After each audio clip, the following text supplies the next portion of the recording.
সকলকে রুবি আন্টির কিচেনে স্বাগত। আপনারা সবাই কেমন আছেন? আশা করছি সবাই ভালো আছেন। আজকে শেয়ার করলাম আপনাদের সাথে আমার আরেকটি নতুন রেসিপির ভিডিও। আশা করছি মাটন কাবাবের রেসিপির ভিডিওটা আপনাদের সবার ভালো লাগবে। এই রেসিপিটা বানানোর জন্য আমি একটা ভাজা মশলা তৈরি করেছি। এই ভাজা মশলাটা তৈরি করার জন্য আমি নিয়েছি শুকনো লঙ্কা, দারচিনি, এলাচ, ধনে, সাদা জিরে আর লবঙ্গ। এই মশলাগুলোকে আমি গরম কড়াইতে শুকনো করে ভেজে নিয়েছি। হালকা করে ভাজা হয়ে গেলে আমি মিক্সিতে এগুলোর গুঁড়ো করে নিয়েছি। এরকম ভাবে আপনারা অনেকটা একসাথে বানিয়ে রেখে দিতে পারেন একটা কৌটোর মধ্যে, তাহলে প্রত্যেকটি রান্নায় আলাদা করে আর করতে হয় না। ভাজা মশলাটা করার পরে আমি এখানে রসুন, আদা আর পেঁয়াজটাকে ছুলে নিয়েছি। এই উপাদান ছাড়া আমি ব্যবহার করেছি ছোলার ডাল।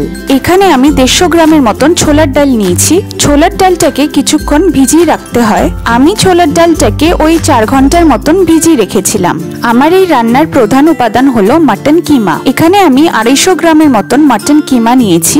এবার আমি সব উপাদানগুলো জোগাড় হয়ে যাওয়ার পরে গ্যাসে প্রেসার কুকার বসিয়ে প্রেসার কুকারে আমি সাদা তেল দিয়ে দিলাম। সাদা তেলটা একটু গরম হয়ে গেলে আমি এখানে রসুন আর আদা দিয়ে হালকা ভেজে নেব।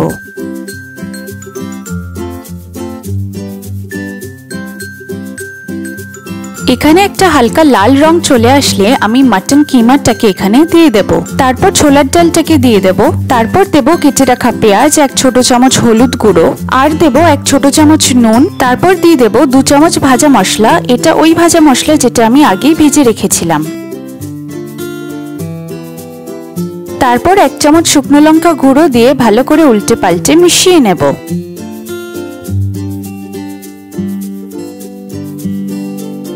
সব মশলাগুলো ভালো করে মিশে গেলে আমি এখানে জল দিয়ে দেব। দেখুন এখানে জলটা আমি ততটাই দিয়েছি যতটাতে পুরো ডাল এবং মাটন কিমা সবটাই পুরো ঢেকে গেছে। তারপরে প্রেসার কুকারের ঢাকনাটা দিয়ে এটাকে তৈরি হতে রেখে দেব। এখানে আমি প্রেসার কুকারে 4টে সিটিতে সিদ্ধ করে নিয়েছি।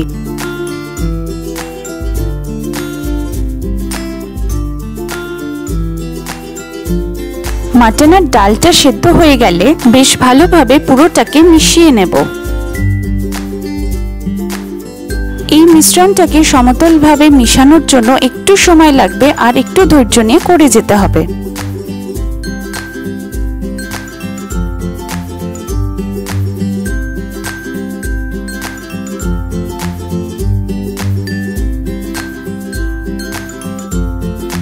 কিছুক্ষণ এরকম ভাবে মেশানোর পর দেখুন কি সুন্দর ভালোভাবে পুরোটাই মিশে গেছে। মাটন কাবাব বানানোর জন্য এই পদ্ধতিটা একদম জরুরি। এই পদ্ধতিটা ছাড়া মাটন কাবাবটা একদমই সম্পূর্ণ হবে না। এরকম ভাবে মেশানো হয়ে গেলে আমি একটি আলাদা পাত্রে অল্প একটু সাদা তেল নিয়েছি। এবার এই পাত্রটা থেকে অল্প একটু সাদা তেল হাতে নিয়ে নেব। ঠিক এরকম ভাবে তেলটাকে হাতে পুরোটা মাখিয়ে নেব। তারপর মিশ্রণটা থেকে একদম অল্প পরিমাণে নিয়ে নেব। মিশ্রণটাকে হাতে এরকম একটা পাক দিয়ে তারপর তেল মাখানো হাতে দিয়ে একটা গোল আকার দেব। এখানে আকারটা দেওয়া শেষ হয়ে গেলে আমি এটাকে আলাদা একটি পাত্রে রেখে দেব। ঠিক এরকম ভাবেই বাকিগুলোকে বানিয়ে নেব। প্রত্যেকটাকে এরকম কাবাবের একটা আকার দিয়ে দেব।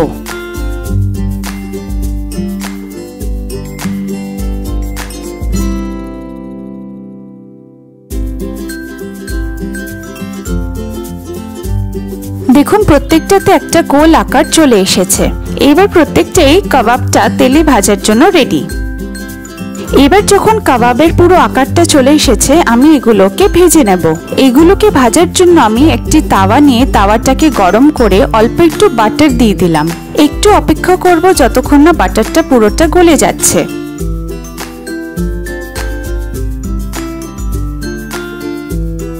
বাটারটা পুরো তাওয়াটাতে ভালো করে গলে গেলে এখানে আমি এক এক করে কাবাবগুলোকে দিয়ে দেব।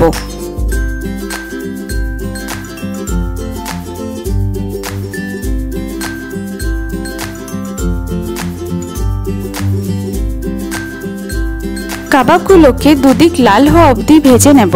এটাকে ভাজার সময় গ্যাসের আঁচটা কিন্তু জোরেই থাকবে।